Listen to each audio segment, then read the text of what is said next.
यार आप लोग कैसे हो। मेरा न्यू वीडियो में आप लोग का वेलकम है। फिर एक धमाका संग लेके आ चुका हूँ आप लोग के बीच में। जो भाई मेरे गाना को सुनते हो तो लाइक करें, कमेंट करें, शेयर करना भूले। और आप लोग इस गाना को लाइन बाय लाइन सुने, और जो भाई मेरे नहीं सुने हैं तो लाइक करें, कमेंट करें, शेयर करें। और यह गाना आप लोग के बीच में खेसारी लाल यादव के ट्रैक पर लिखा हुआ सॉन्ग है। और यह गाना गाना ले जाए बोलूँगा उसी ट्रैक पर लिखा हुआ सॉन्ग है। यह गाना को सुनिए और गाना को इतना शेयर करें, इतना लाइक करें कि बबलू बिजली के चैनल पर हर पूरा धूम मचे। चलिए आप लोग इस गाने को लाइन में सुनाते हैं।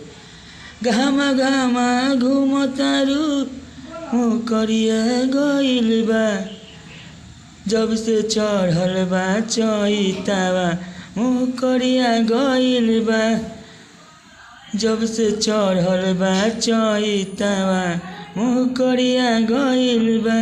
पहले चिकन रहे गलिया अब झुरा गइल बा, जब से चढ़ल बा चैतावा मुँह करिया गइल बा, जब से चढ़ल बा चैतावा मुँह करिया गइल बा।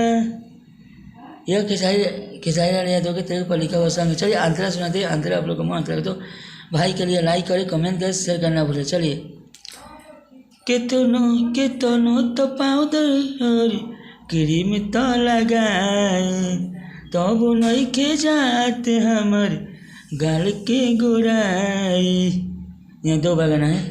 केतनो पाउडर क्रीम तो लगाए, तब नहीं के जाते हमर गाल के गोराई।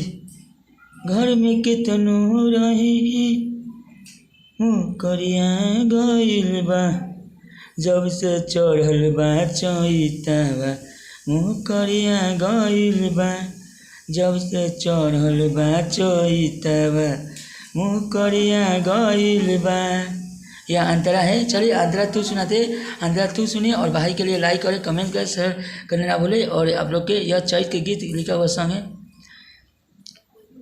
गेहूँ के कतनिया बदनिया कइले बा परेशानी, देहिया से छोड़ा देता जौनिया के पानी। यहाँ दो गाना है। गेहूँ के कतनिया बदनिया कइले बा परेशानी, देहिया से छोड़ देता जवानी के पानी। केहू मुहावा के हमारा नजरिया गइल बा, जब से चढ़ल बा चैतावा मुँह करिया गइल बा, जब से चढ़ल बा चैतावा मुँह करिया गइल बा। चलिए अगला वीडियो में आप लोग का वेलकम रहेगा। फिर धमाका संग लेके आ चुका हूँ। फिर धमाका संग लेके अपना चैनल पर आऊँगा। और आप इस गाना को शेयर करें ताकि दूसरे के पास जाए।